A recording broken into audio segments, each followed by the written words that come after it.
Everybody, welcome back to my YouTube channel. So आज जो मैं आपके लिए टॉपिक लेकर के आई हूँ वो हम कंजेनिटल मालफॉर्मेशन को ही आगे कंटिन्यू करेंगे। और आज के टॉपिक का नाम है पेटेंट डक्टस आर्टरियोसिस। ठीक है। सो पेटेंट डक्टस आर्टरियोसिस क्या होता है? पेटेंट डक्टस आर्टरियोसिस का मतलब होता है कि एबनॉर्मल कनेक्शन होता है हमारा पल्मोनरी आर्टरी और अरोटा जो होता है हमारा, जो पूरी बॉडी में ब्लड सप्लाई कर रहा है उसके बीच में।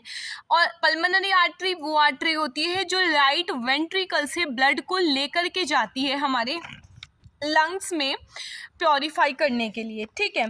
तो पेटेंट डक्टस आर्टरियोसिस क्या है हमारा? Patent ductus आर्टरियोसिस is a condition which is characterized by an abnormal connection between the pulmonary artery and aorta. एक एबनॉर्मल कनेक्शन होता है पल्मोनरी आर्टरी और अरोटा के बीच में। It is the heart defect caused by the problem in the heart development. ये एक heart defect होता है जिसमें हमारे हार्ट के प्रॉपर डेवलपमेंट में बहुत ज़्यादा प्रॉब्लम क्रिएट हो जाती है। ठीक है, इस एबनॉर्मल ओपनिंग की वजह से, एबनॉर्मल कनेक्शन की वजह से। And it is an opening between the two vessels leading from the heart. मतलब ये एक एबनॉर्मल ओपनिंग होती है दो वेसल्स के बीच में हमारी। ठीक है, मतलब आर्टरी, पल्मोनरी आर्टरी भी वेसल है, अरोटा भी वेसल है, इन दोनों के बीच में एक एबनॉर्मल ओपनिंग होती है और ये दोनों ही वेसल्स हमारी हार्ट से बाहर की तरफ जा रही हैं ब्लड को लेकर के।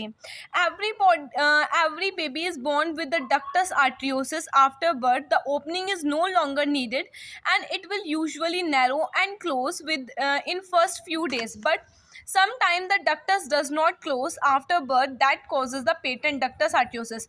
मतलब ये जो patent ductus arteriosus होता है ना हमारा, डक्टस ओपनिंग होती है। मतलब जब एक बेबी बॉर्न होता है तो उसके जन्म से ही डक्टस ओपनिंग होती है उसकी हार्ट में, लेकिन जैसे जैसे वो बड़ा होता है उसके कुछ वीक्स बाद वो जो ओपनिंग होती है वो क्लोज हो जाती है और वो ओपनिंग बहुत नैरो होती है। लेकिन अगर वो ओपनिंग बड़ी है और क्लोज नहीं हो पा रही है उसकी, जैसे जैसे उसकी एज बढ़ रही है, देन ये किस चीज़ को लीड करता है? पेटेंट डक्टस आर्टरियोसिस की कंडीशन को लीड करता है। पैथोफिजियोलॉजी क्या कह रहा है इसमें हमारा? द लेफ्ट, इसमें क्या होता है? लेफ्ट टू राइट शंट होता है। मतलब जो ब्लड है हमारा वो अरोटा से हमारी पल्मोनरी आर्टरी में शंट होता है, पल्मोनरी आर्टरी में जाता है। इंक्रीज वस्कुलर रेजिस्टेंस, जिसकी वजह से हमारी वेसल्स का जो प्रेशर होता है वो बहुत ज़्यादा इंक्रीज हो जाता है। जब वेसल्स का प्रेशर इंक्रीज हो जाता है तो हार्ट का लेफ्ट साइडेड जो होती है हार्ट की वो ओवरलोड हो जाती है और राइट साइड ओवरलोड हो जाती है, जिसकी वजह से हमारा पल्मोनरी हाइपरटेंशन हो जाता है हमें। ठीक है, नेक्स्ट इसमें हम बात करेंगे इसके क्लिनिकल मैनिफेस्टेशन, मतलब इसके क्या क्या साइन एंड सिम्टम्स देखने के लिए मिलती हैं। तो सबसे पहले जो यूजुअली ये डिजीज़ जो होती है वो एसिम्टोमेटिक होती है, जिसमें हमें कोई भी सिम्टम देखने के लिए नहीं मिलता।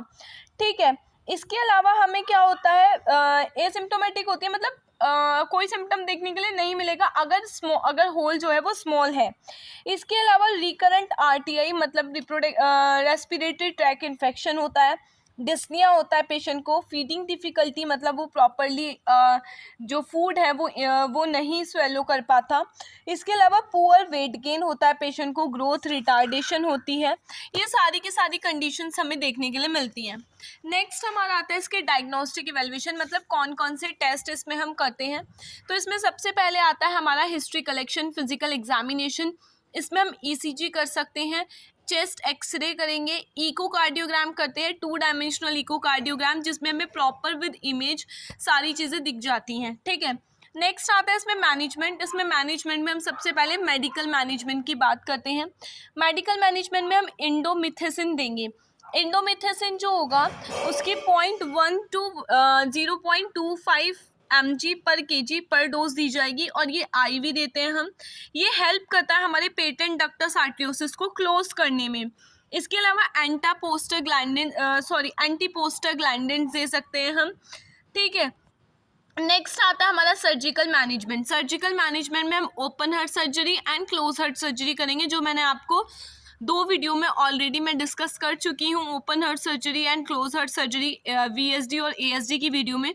ओपन हार्ट सर्जरी में ये होता है कि इंसीजन लगाया जाता है हमारी चेस्ट पर, देन और जो हमारा हार्ट होता है वो कनेक्ट कर देते हैं हम एक आर्टिफिशियल मशीन से।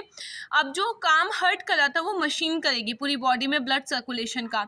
फिर क्या होता है कि जो डॉक्टर्स होते हैं हमारे, वो पैचेस लगाते हैं जहाँ पे भी होल होता है, ठीक है।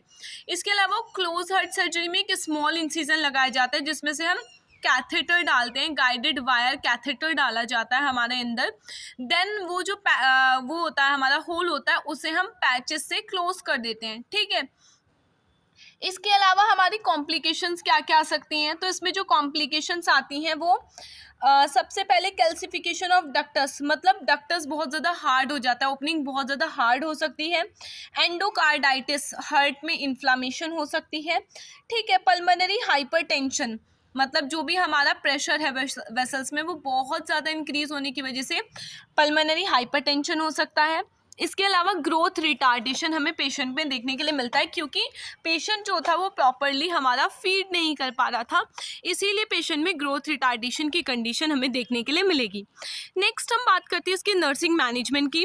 सो इसमें सेम एज जो भी हमने पेटेंट डक्टस आर्टियोसिस और जो भी हमने ASD और VSD में नर्सिंग मैनेजमेंट मैंने आपको बताया था, सेम नर्सिंग मैनेजमेंट इसमें भी कंटिन्यू होगा, क्योंकि इसमें भी हम सेम सर्जरी परफॉर्म कर रहे हैं, that is the open heart surgery and close heart surgery.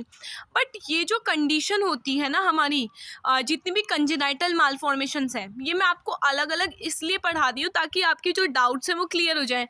लेकिन अगर हमें यूनिवर्सिटी के या फिर कॉलेजेस के एग्जाम्स में अगर इस कंडीशंस को लिखने के लिए आता है तो हम क्या करते हैं, हम सारी कंडीशंस की डेफिनेशंस डिफाइन कर देते हैं, देन उनकी पैथोफिजियोलॉजी डिफाइन करते हैं हर कंडीशन की, क्लिनिकल सिम्टम्स जो होंगे, डायग्नोस्टिक टेस्ट जो होंगे हमारे, और जो भी मैनेजमेंट होगा, जो भी कॉम्प्लिकेशंस होती हैं वो सब कुछ सेम हमारा लिखा जाता है, एक साथ ही लिखा जाता है, और इसको लिखने का, एग्जाम में लिखने का पैटर्न ही यही होता है, ठीक है।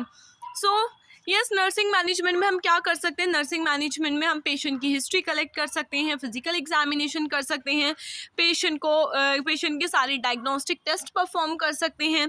इसके अलावा सारा का सारा डाटा कलेक्ट कर सकते हैं, सारे इक्विपमेंट अरेंज कर सकते हैं। इसके अलावा हम पेशेंट को साइकोलॉजिकल सपोर्ट दे सकते हैं, उसका पार्ट प्रिपरेशन कर सकते हैं, जितने भी अगर उसने किसी भी तरीके की एसेसरी पहनी हुई है वो हम वो रिमूव करेंगे। देन हम क्या करेंगे, जो भी सर्जरी हुई है उसके बाद पेशेंट के वाइटल्स को मॉनिटर करेंगे, कोई भी कॉम्प्लिकेशन मिलती है तो हम फिजिशियन को इन्फॉर्म करेंगे। सो ये सारे के सारे, और जितनी भी अगर हमें कोई फिजिशियन मेडिकेशन प्रिस्क्राइब करते हैं, सो हमें एज पर फिजिशियन ऑर्डर वो मेडिकेशन पेशेंट को देनी है। सो यस, हम ये सारे ही nursing management congenital heart formation के केस में कर सकते हैं। सो अगर आपको वीडियो अच्छा लगा हो तो please subscribe to my channel और लाइक कर देना, वीडियो को शेयर कर देना अपने फ्रेंड्स के साथ। और अगर आपको कोई भी डाउट या कोई भी कमी मेरी वीडियो में लगती है तो प्लीज़ कमेंट करके नीचे बताइए, जिससे मैं इम्प्रूव करूँ। बाय।